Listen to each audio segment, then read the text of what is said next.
Boker Tov, Shavua Tov, c'est l'heure du premier journal d'information ce matin sur Studio Kalita, relayé sur les ondes de Radio J à Paris.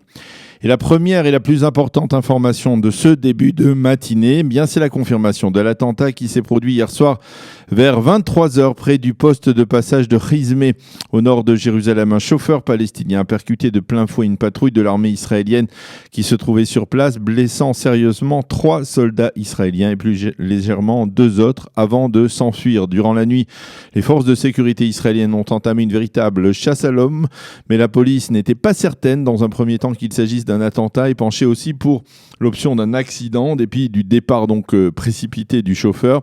Mais grâce au service efficace du Shin Bet, le chauffeur a été arrêté assez vite durant la nuit. Lors de son interrogatoire, il a reconnu avoir voulu percuter des soldats israéliens. L'armée a également arrêté le père du terroriste qui serait soupçonné de complicité.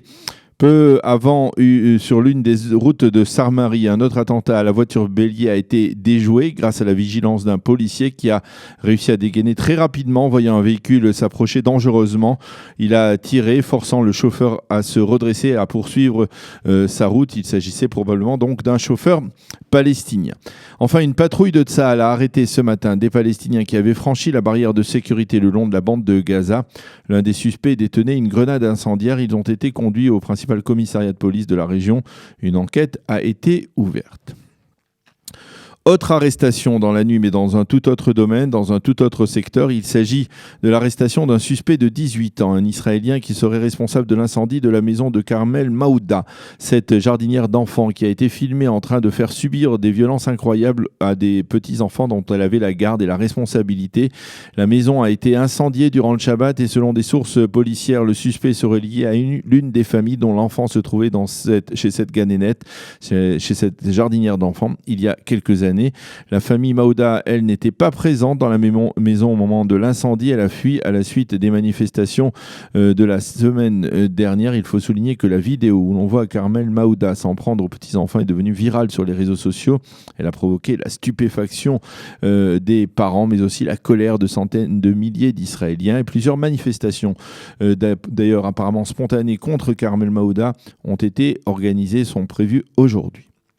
La protestation des originaires d'Éthiopie pourrait reprendre aujourd'hui ou demain avec la fin des Shivas, de la semaine de deuil de Salomon Taka. Les parents du jeune homme qui avait demandé la semaine dernière de cesser les manifestations violentes réclament aujourd'hui des réponses claires sur les circonstances exactes de la mort de leur fils.